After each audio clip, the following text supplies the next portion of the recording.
My name is Julie Ann Link, and welcome to the Music Link. This week on the Let's Link project, I'd like to welcome the bassoonist and contrabassoonist with the Chicago Symphony Orchestra, Miles Maynor.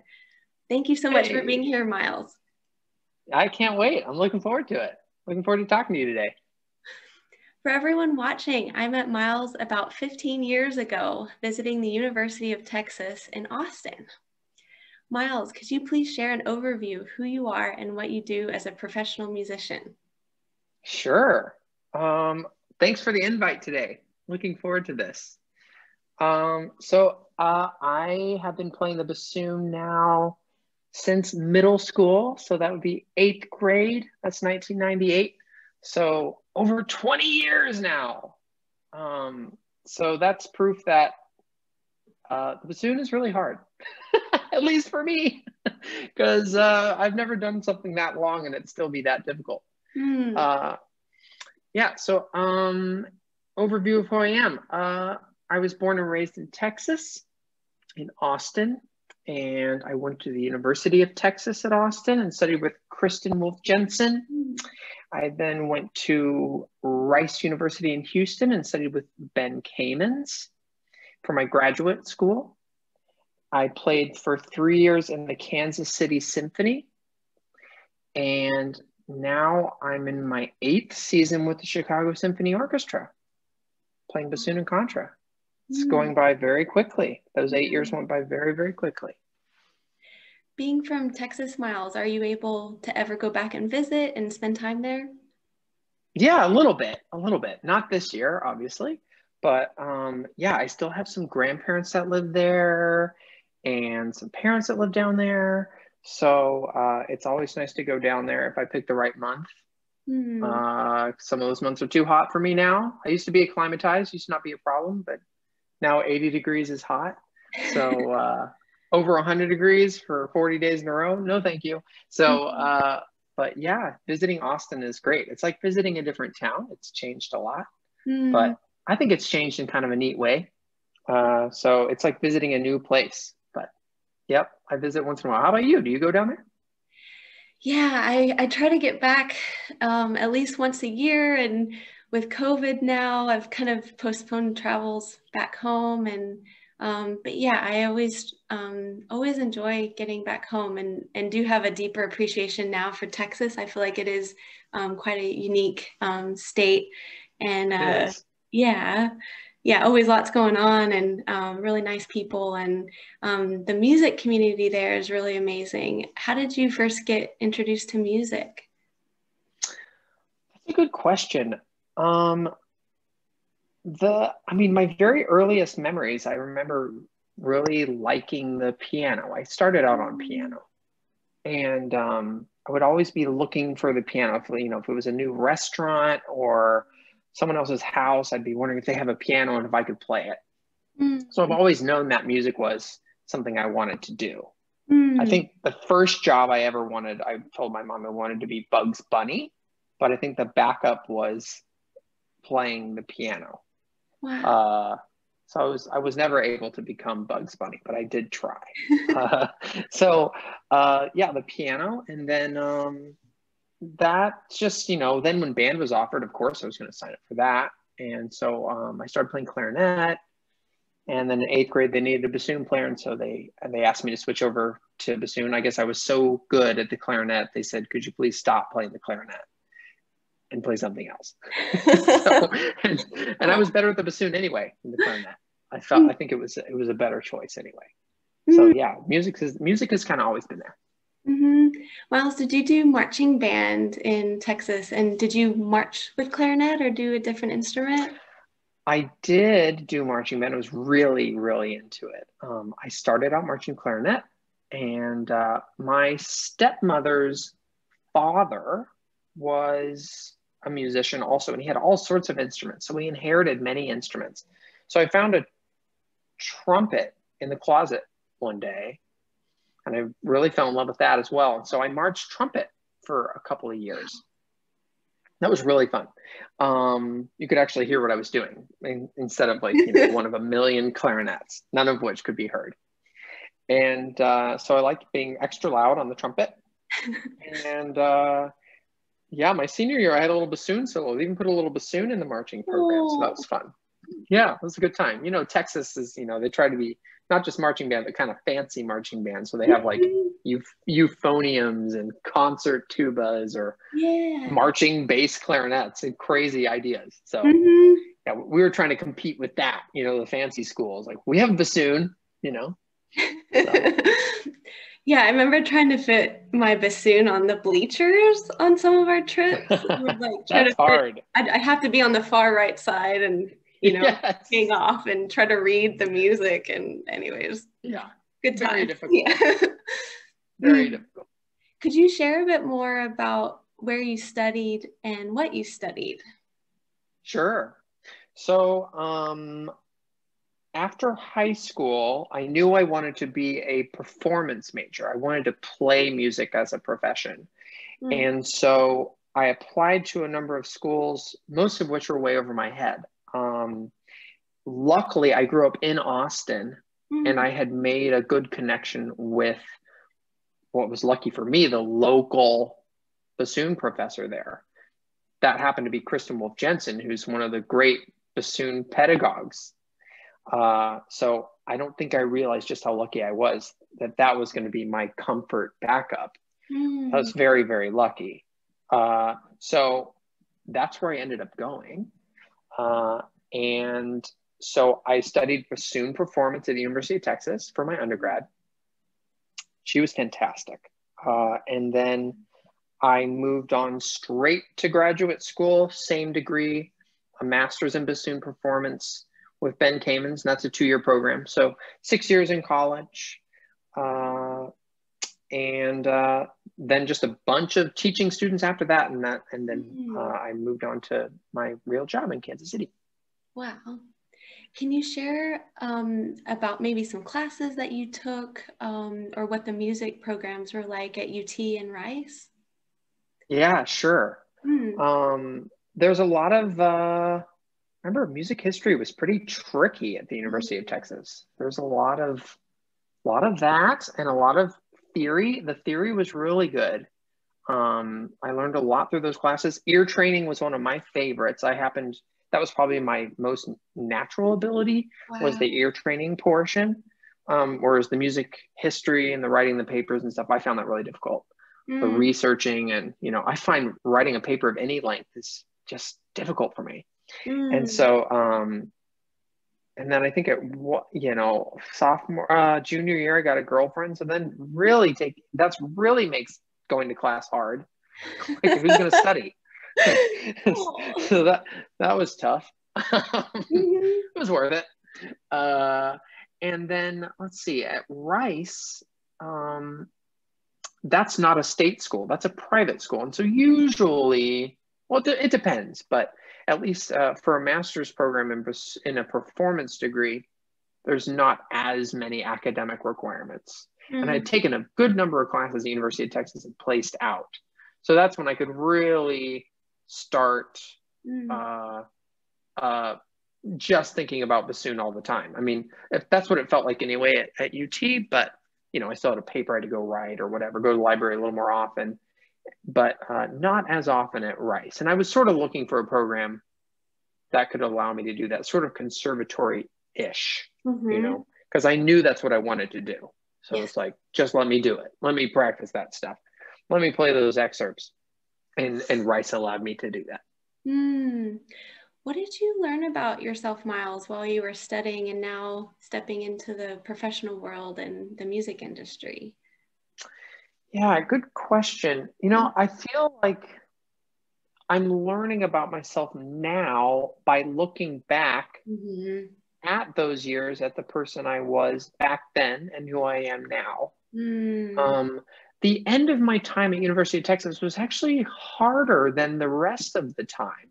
I think a lot of people, and my wife, who's a violinist, had a similar kind of a downward trajectory at the end of school. I think a lot of people assume, well, at the end of school, you're prepared, you're done learning, and it's time to just, go win something real quick. And you'll sound your best then, and everything is in this perfectly linear fashion. And that wasn't the case with me, actually. And I think it's for a good reason. Mm-hmm. When I started at University of Texas, I had a relatively high opinion of my playing Mm, and very little actual knowledge of what good playing was. mm, I wasn't exposed to much good playing. I mm, hadn't done a lot of listening to good recordings. I hadn't been surrounded by a lot of really excellent bassoon players. Or, I was basically the only one at my high school, mm-hmm. and I thought it was pretty great. Well, you don't know anybody else, and so my freshman year, I was pretty confident, and Mm, then kind of through those 4 years there, I was only learning what I didn't know. And that mm-hmm. was, you kind of have to learn what you don't know and then fill those gaps. But you first have to know where the gaps are. So I was sort of learning where the gaps were. And so Yes. by my senior year, all I could see were gaps. It's like, well, I can't do that. I can't do this. I can't do that or this. And that kind of learning those gaps added this new monster for me, which is performance anxiety. Oh. So that was sort of new too. It was like, what am I doing on stage? Uh-huh. I don't know any of this stuff. Uh-huh. And so, that compounds as well. So I certainly had some good performances my senior year, but I think my freshman year I was just sort of blissfully unaware. Mm-hmm. Uh, and and so then my graduate program was I had these gaps that no doubt Kristen Wolf Jensen could have filled also. And I'm sure she filled some along the way as I became aware of what I needed to learn. Mm-hmm. And graduate school was, for me, a search for a place that could continue to fill the gaps that I had only recently become aware of. Mm. So both those schools were really important because I learned what I needed to learn and then also tried to learn those things as well. Yes. Hmm. Miles, I relate so much. I remember going and doing grad auditions and just taking lots of, lessons. And yeah, the awareness of just, wow, I just have so much to learn and do and practice and, and how you're, of course, like was working hard, but, with that awareness of that there's just a whole world out there and, Yes, and it's a never ending learning process in music, which is it really is. a beautiful thing. Um, It is.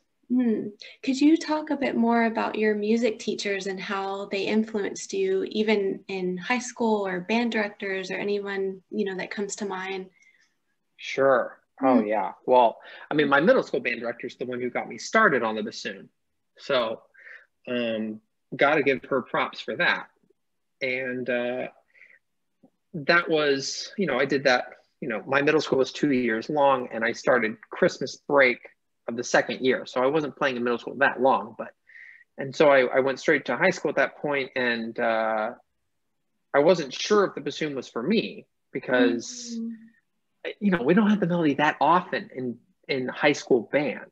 mm, And I had just found that trumpet, and the trumpets were getting a lot of cool things to play. So I thought, well, maybe I should play the trumpet. And so my high school band director said, listen, I'll let you march the trumpet if you promise to play the bassoon on the concert season sort of stuff.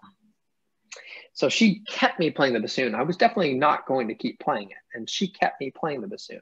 She was extremely formative, not just for that reason, but she was very encouraging. She was one of my biggest fans at the time. I mhm, loved her class. She loved my playing, and so she built me up with confidence. I think that's the confidence that I came into UT with.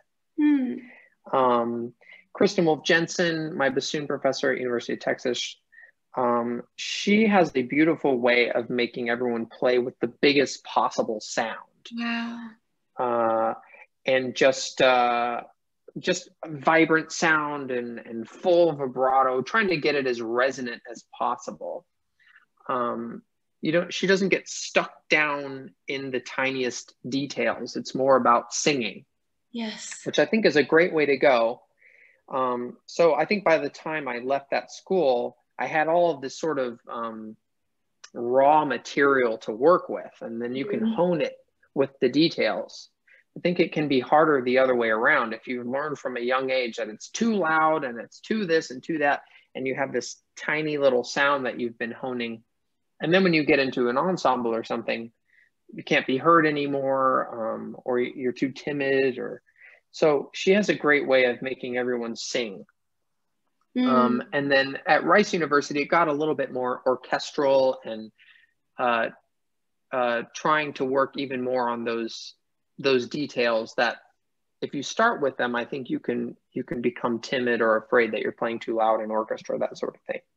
So I think it was a good order of learning, a good order of priorities.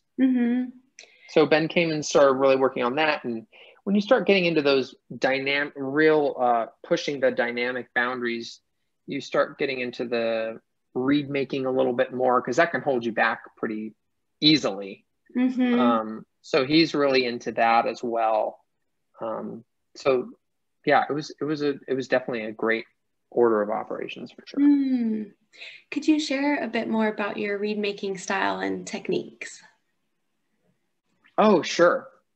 So the reed making style that both of my college professors use is sort of a Norman Hertzberg style reed making. And of course, Norman Hertzberg is a great bassoon teacher of previous generation, Warner Brothers Symphony Orchestra, all those Bugs Bunny cartoons. That's the bassoon player you hear.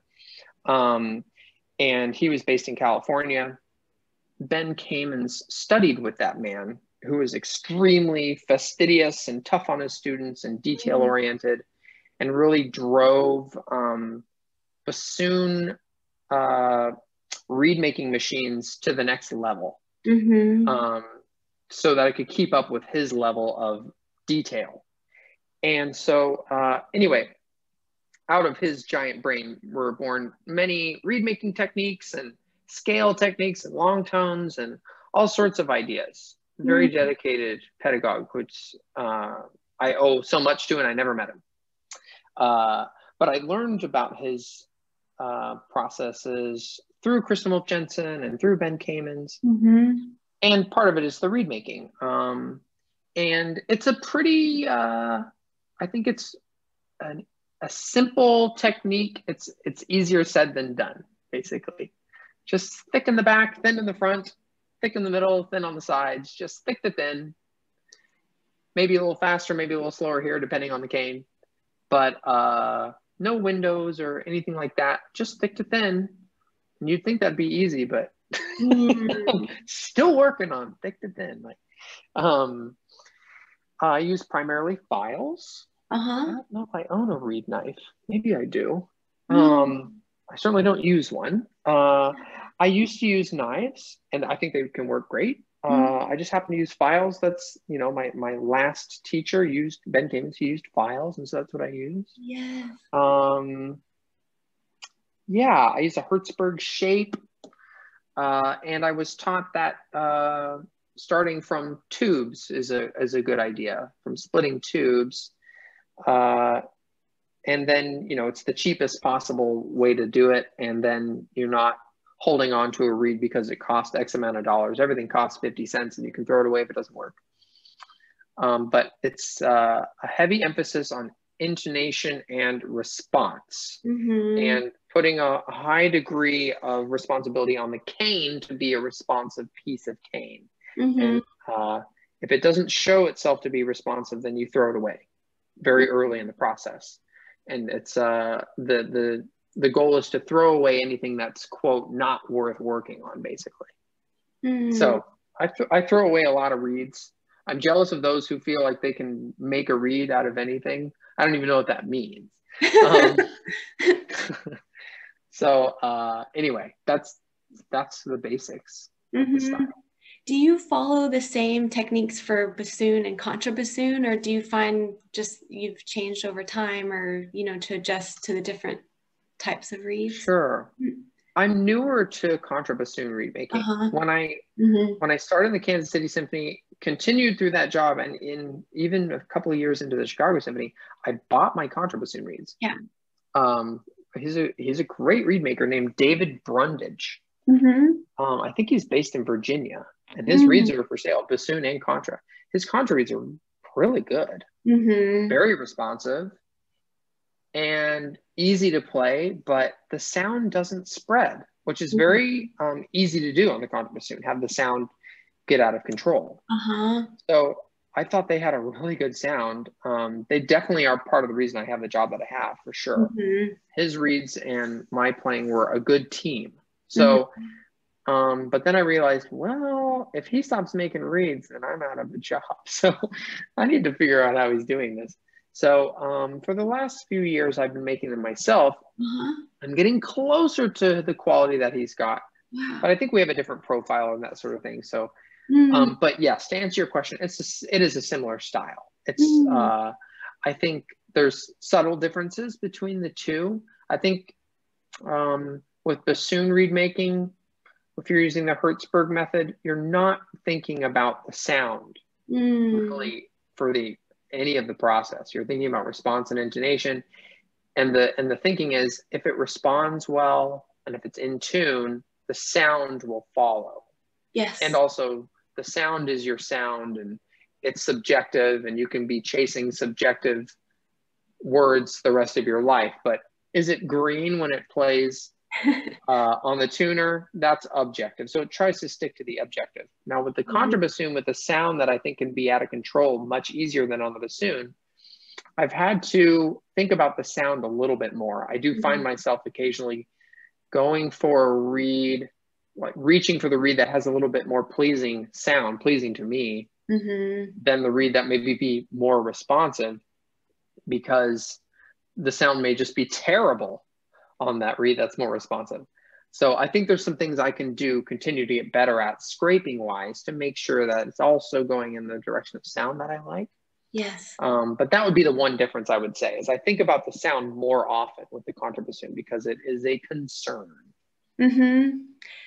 Miles, do you have a timeline on your reed making? Like, do you like to make them over several years, or is it more just like make it in a week and then play on it, and or is there a timeline that you kind of follow? Did you say several years?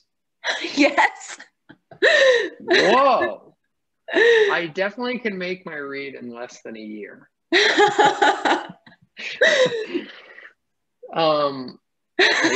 Maybe I'm rushing it. So the main thing is, the rule of thumb that I was taught is, I gouge, shape, and profile the cane, and then I put it on these little drying racks. It has one little wire with all this string wrapped around to form the tube. And the rule of thumb is to leave it there at least 2 weeks. And the idea behind that is that the cane will change and do all of its annoying changes while you're not trying to play on it and chase the good things and get rid of the bad things. And then when you put it on your bassoon, finally, it's apparently stabilized a little bit, and it won't be so finicky in regards to how much it's changing. So 2 weeks is the minimum. And so usually when I have a bunch of drying pins, so they usually end up staying there a couple months or more. And I'm not doing anything, they're just sitting there. Once it's off that drying rack, I would say I try to go from blank to a reed I could play on in a week or so. Usually if I'm holding on to it longer than that, it's not really going to happen. It's kind of, I feel like they show their cards pretty early. A lot of them, you clip it and they immediately tell you, I am garbage, which is great. I don't want to waste my time with that. But then the other ones, day 2, day 3, day 4, I have a pretty good idea. I feel like, is this going to work or is it not going to work? And then it's just a matter of maybe continuing to play on it a little bit so it has that, so it gets a little more comfortable. Little scrapes, a little bit of playing until it's comfortable. And I think after a week, it's like, okay, well, are you going to do the job or are you not going to do the job? So that's generally it. Cool. Yeah, I love just hearing what other people do, and good to tailor what works best. And Miles, who would you like to see interviewed next? That is a good question. I really admire Andrew Brady, principal bassoonist in the Atlanta Symphony.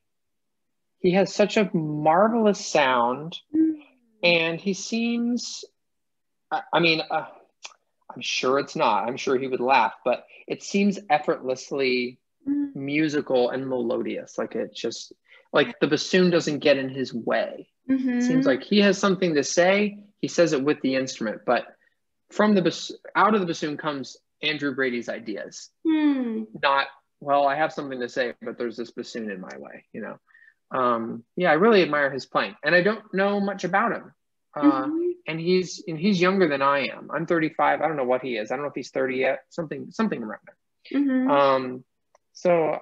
Yeah, I'd be interested, certainly. And he went to Colburn, I believe. It's an interesting school. Uh-huh.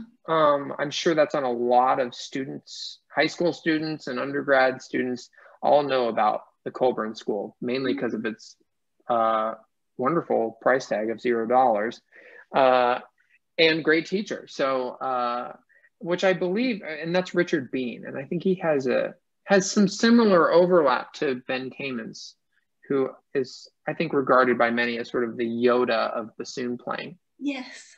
And Richard, but Ben Kamens Yoda kind of learned that from Norman Hertzberg Yoda, where Ben Kamens used to always say that Richard Bean just came up with it on his own and found the same answers.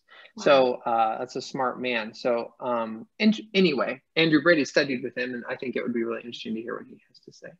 I'd love to reach out to Andrew. Thank you so much, Yeah, you Miles. should. Yeah, I really appreciate your time today. It's wonderful to get a glimpse into your life and career as a professional musician. Absolutely. Yeah, thank you again for the invitation.